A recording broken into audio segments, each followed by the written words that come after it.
While he was still in Switzerland, Matthias Liniger was pretty unhappy with the mundane and routine life he was living.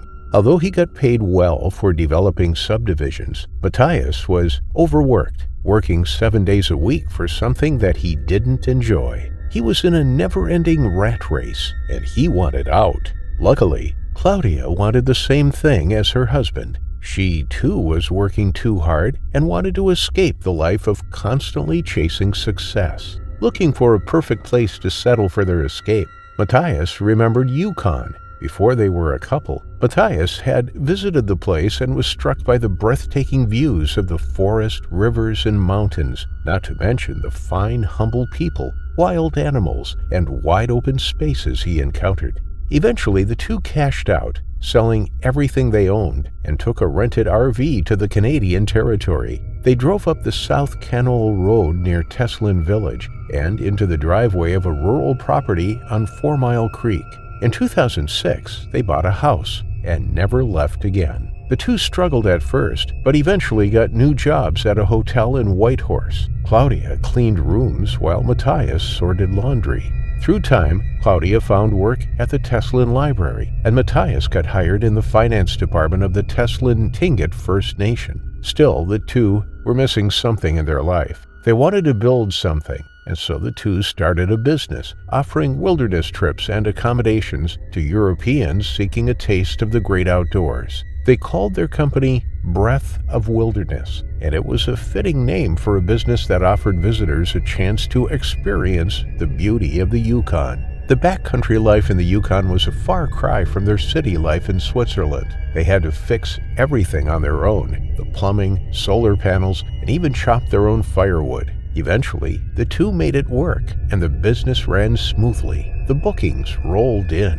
The two became keenly aware of being in grizzly country and took all precautions they could manage. They carried bear bangers and bear sprays and got a large Alaskan Malamute named Kona to accompany them anywhere they went. For Claudia and Matthias, the Yukon was more than just a place to make a living. It was a place to escape from the hustle and bustle of modern life, a place where they could reconnect with nature and each other. However, tragedy reared its ugly head amidst this dreamlike home life, and Matthias and Claudia's lives would soon be unraveled. It was October 18th, 2014. Matthias and Claudia were sitting inside, enjoying the early Saturday with a cup of coffee and their favorite books. The only sound was the crackling of the fire in the hearth and the soft rustling of leaves outside. It was a perfect day for relaxing and unwinding from their busy lives. Suddenly, the silence was shattered by Kona's frantic barking.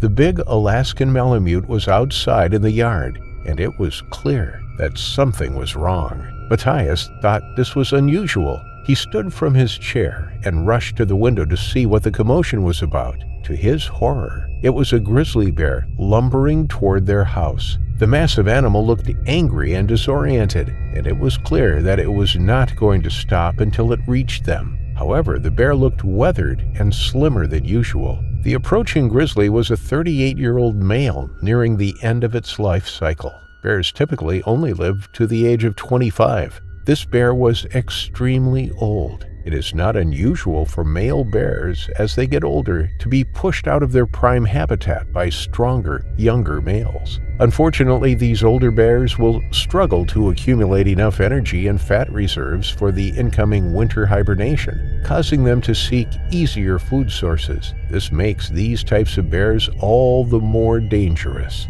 Claudia and Matthias were at the wrong place at the wrong time. The bear stood upright on its hind legs and leaned against the window, shattering the glass under the weight of the bear. It entered their home. Claudia and Matthias were petrified. They had never seen a bear so close and aggressive. They quickly realized they needed to get out of the house and find a safe place to hide. Claudia ran outside, hoping to hide in the SUV parked in the driveway. Meanwhile, Matthias made his way to a second vehicle parked nearby. The bear searched for them, eventually turning its attention toward Matthias. The 400-pound creature stood on top of the vehicle's hood, seemingly looking for prey. Matthias knew he had to do something, so he quickly honked the vehicle's horn repeatedly, hoping to scare off the bear. and it worked. The bear seemed to be taken aback by the noise and decided to leave. Claudia, hearing the noise, thought it was a good opportunity to run toward Matthias, but as she made her way to the vehicle,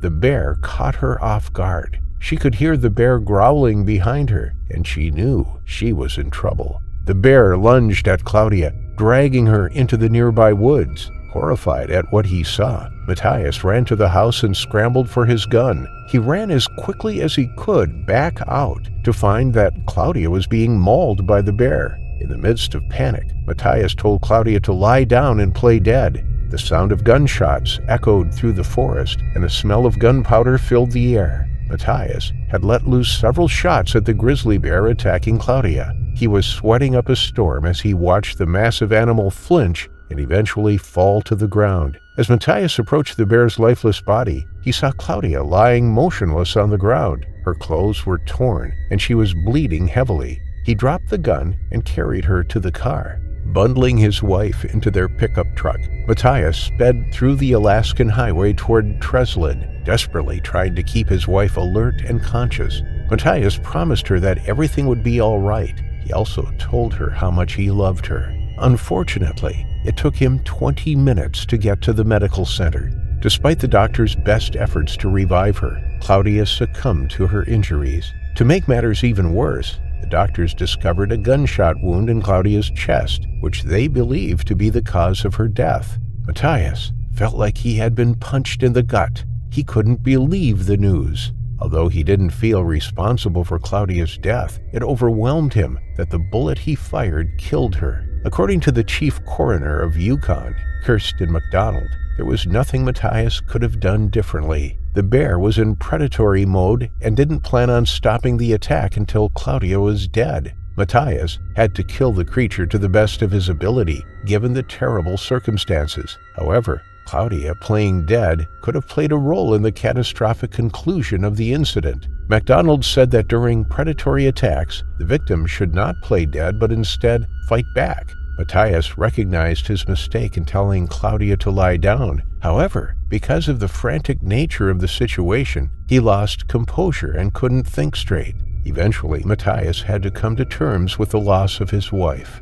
Knowing they're in bear country, Matthias doesn't feel any anger toward the bear. He deemed that it was just doing what nature wanted it to do. However, he still mourns the death of his wife, Claudia. Claudia, she'll always be with me. She is everywhere. She's in the Northern Lights, or the Ravens, or anywhere, Matthias said in an interview. The death of Claudia Huber was a heartbreaking reminder that living in bear country is not without risk, and even in the safety of your own home, you may still meet your terrifying final affliction.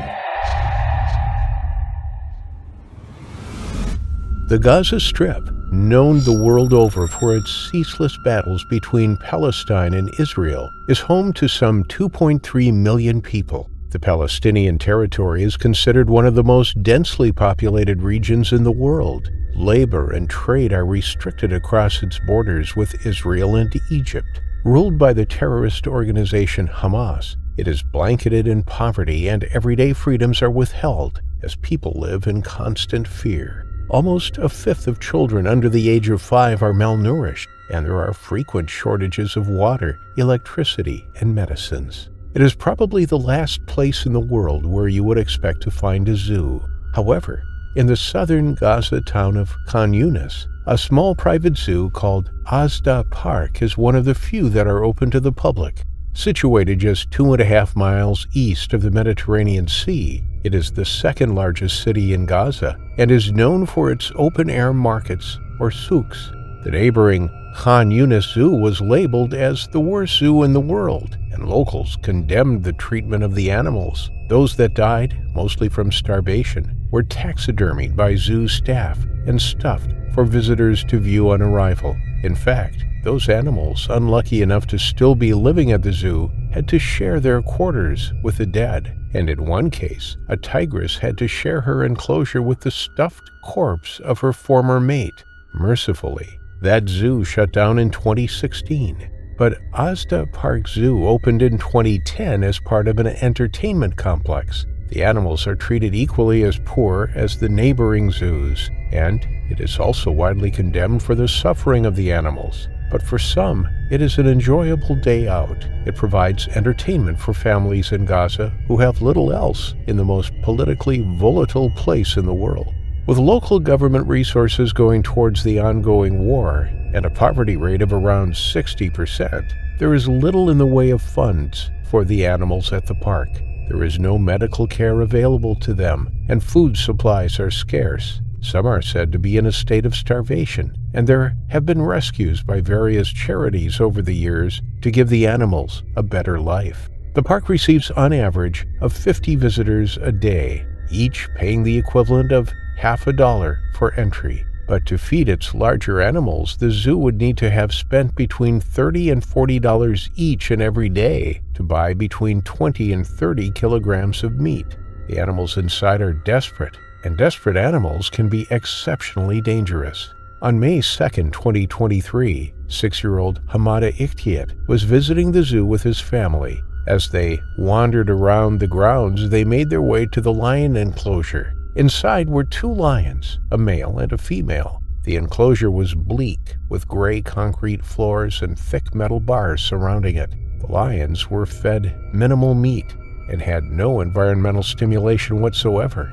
It also seems that it didn't have adequate protection for the viewing public. With such badly treated animals, there was a disaster waiting to happen. One witness reported seeing zoo staff beating the lioness while they retrieved her 3 cubs. They removed the young so that they could play with some of the visitors, an extra form of entertainment for the paying guests.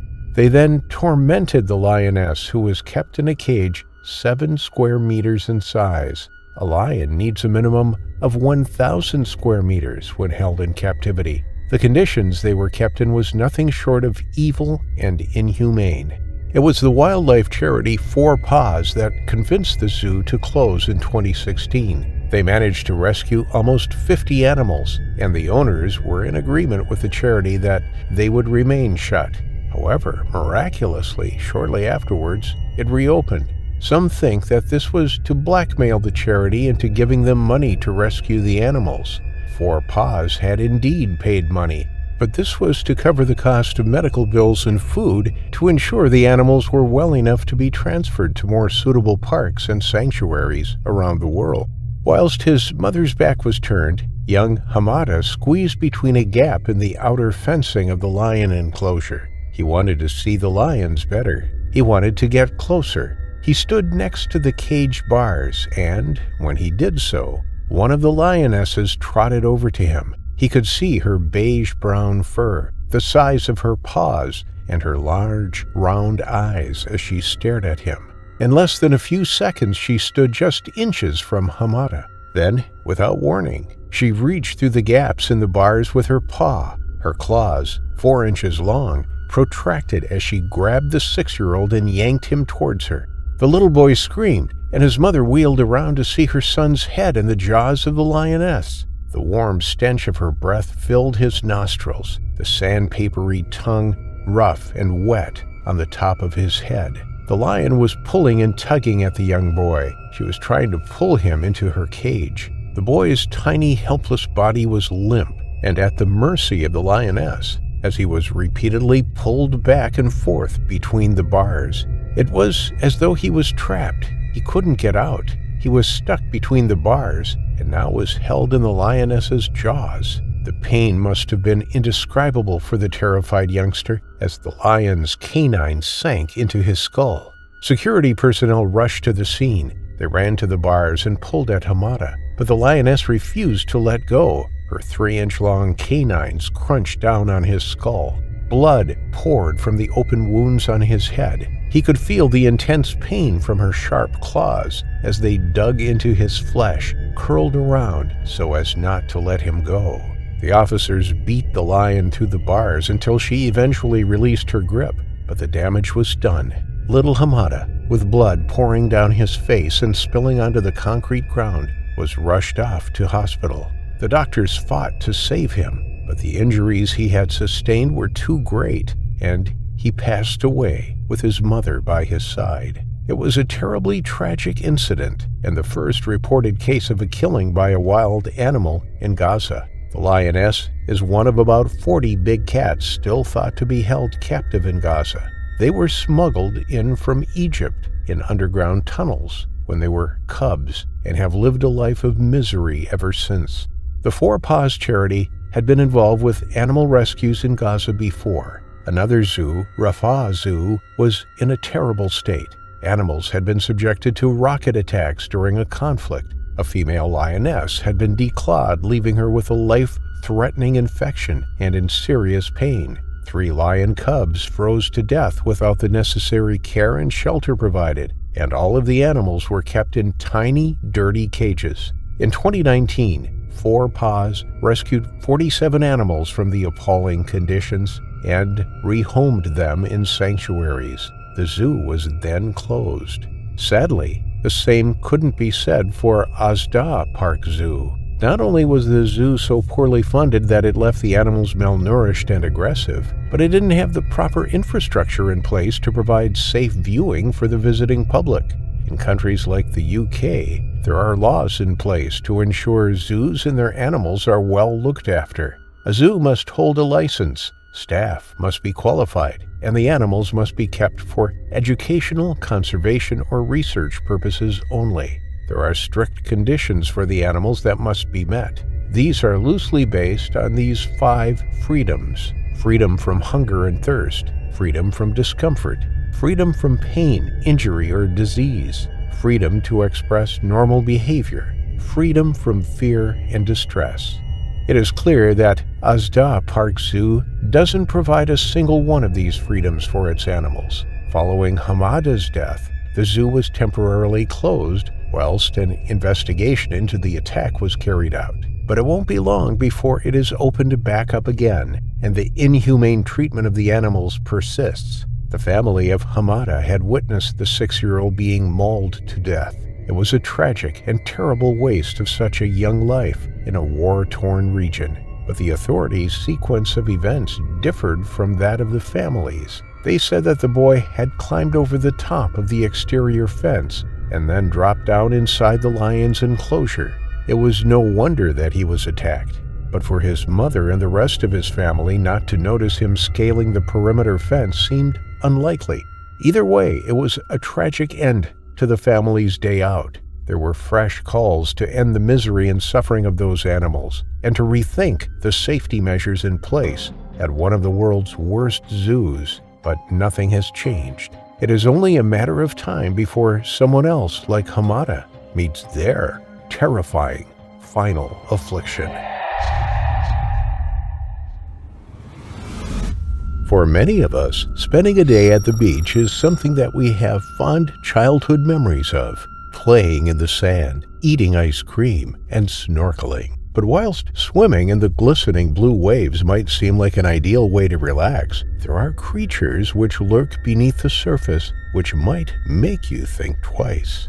Known to receive more sunshine than anywhere else in the world, Perth in Australia is one of the #1 destinations in the world for both tourists and locals. Its bustling city is just a stone's throw away from the golden sandy beaches where people love to snorkel, surf, and swim. 57-year-old Paul Millichip was one of Perth's residents who loved to take advantage of the city's amazing facilities. However, one of his favorite places to go was the beach. Originally from London in the UK, Paul and his wife decided to move to Australia as they loved the sunshine and beautiful scenery that the country provided. Along with the sea, sunshine, and sand, Paul also loved to exercise. Over the course of his life, he had competed in and finished 6 Ironman competitions. These competitions aren't for the faint of heart, though. Made up of a 2.4-mile swim, followed by a 112-mile bike ride, and then finishing with a marathon run. They are truly a test of endurance and willpower. Both Paul and his wife loved to run, swim, and cycle along Perth's coastline, and would get out as often as they could, as long as the weather allowed it. But it was during one of these times where the unthinkable happened. It had started off as any normal day on November 6th at Port Beach in North Fremantle, Western Australia. The weather wasn't the best, as there was a chill in the air, but Paul, his wife, and their adult children all decided to head to the beach for a day out. Paul was insistent that he was going to swim his regular half-mile, and, wanting to enjoy the sea as well, his wife decided to join him for a little swim.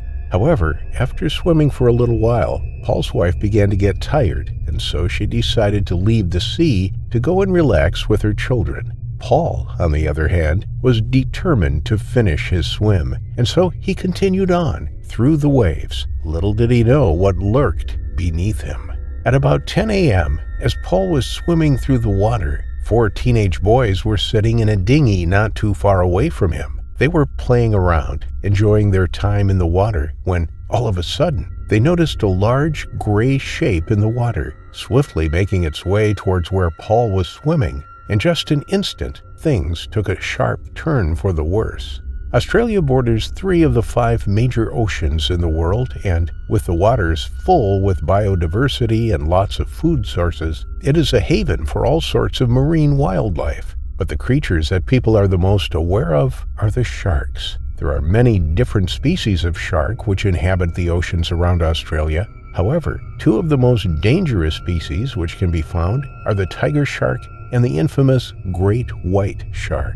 Great whites have often been depicted in pop culture as vicious creatures, and with an average great white growing up to 16 feet, 4.5 meters in length, and weighing around 1,700 pounds, 771 kilograms, it's not hard to see why people are so terrified of them. Along with their impressive size and weight, great white sharks are also some of the best hunters in the ocean. They can swim incredibly fast and can breach the water. Tiger sharks can also be found in the waters around Australia and can grow between 10 and 13 feet, 4 meters long, and weigh around 1,400 pounds, 635 kilograms. As opportunistic predators, they will hunt both in the shallow and deeper waters off the coast and will eat anything that they find, from fish, crustaceans, seabirds, and sea mammals, to even other sharks and whales. Basically anything in the ocean they can get their mouths on. Unfortunately, this diverse palate and large appetite gets them in trouble with humans. Tiger sharks are one of the 3 most dangerous sharks to humans because they will often bite them out of curiosity. And with the oceans warming and food becoming scarcer for these animals, often these sharks will search for alternative meals. And, sadly for Paul Millichip, he was caught in the wrong place at the wrong time. As the older man continued his swim, the 4 teenagers watched as a massive 14-foot shape darted at him. In the next moment, Paul was wrenched under the water as the shark began its attack. The 4 teenagers were able to see everything that happened as the man and the shark thrashed around in the water. It was a battle of life and death for Paul. However, it was one that he could not win. The shark's immense size and its prowess in hunting was simply too much for Paul, who was quickly overwhelmed by the animal. The 4 boys tried their hardest to paddle over to where Paul had been pulled underneath the water. They hoped that, by some miracle, they might be able to scare the sharks off and save Paul, but it wasn't meant to be. In one moment, Paul was thrashing about and fighting for his life, and then, in the next, his body was split in 2 as the sharks completed their hunt. Seeing that there was nothing that they could do for Paul anymore, the boys immediately began to make their way back to the shore, all the while shouting and alerting everyone else in the water and on the beach that there were sharks in the water. Multiple surfers jumped up onto the rocks, where they reported seeing a massive shark swimming about the area. The teens also contacted the emergency services as quickly as they could in the hopes that they would be able to at least get a body recovery operation underway, as they felt that it was the least they could do for his family. When the emergency services arrived at the scene, they immediately sent out numerous rescue boats to search the area for any sign of Paul. Sadly, all they were able to find were a pair of goggles, which, after some DNA testing, were concluded to belong to the missing man. Distraught, Paul's wife and children waited for 48 long and heartbreaking hours before police told them that they were unable to find any sign of Paul and that they were calling off the search. After talking to some eyewitnesses from the day, police were able to conclude that there were actually 2 sharks in the water that day who had gone after Paul, a great white and a tiger shark. From that news alone, it was obvious that the man had no chance of escaping his attackers that day. The sharks, from what eyewitness accounts told the police, were very large, with one of them appearing to be at least 14 feet in length. There are multiple reasons why these creatures possibly went after Paul, because both great whites and tiger sharks are some of the larger animals of these species. They often prey on creatures such as seals, sea lions, and other marine mammals. Because of the size and shape of these creatures, sharks can sometimes get confused when they see humans swimming in the sea and mistake them for these types of prey, which can lead to accidental attacks. Another reason why these sharks went after Paul could have been that, due to climate change, their food supplies were scarcer, and so, being opportunistic hunters, they attacked what looked like an easy target. After the search was called off, Mrs. Millichip thanked the teenage boys who had alerted everyone else on the beach as to the dangers that were lurking about, saying that they could have potentially saved many other lives that day. She also said that Paul had died doing what he loved, which was exercising and being active.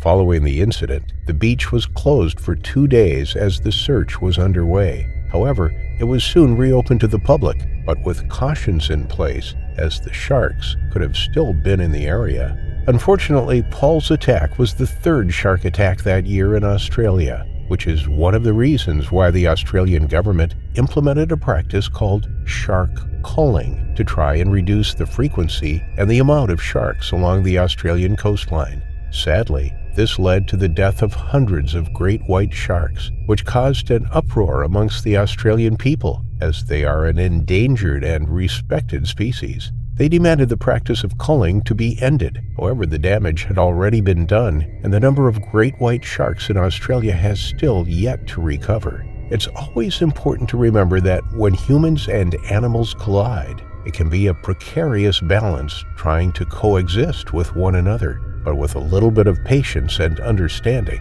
we can make this a safe world for both us and the other animals who live in it. Unfortunately, no matter how much safety precautions are taken by the authorities of the beach, as long as people are willing to swim in the ocean, shark attacks are bound to happen. And more innocent people like Paul Millichip will inevitably meet their terrifying final affliction.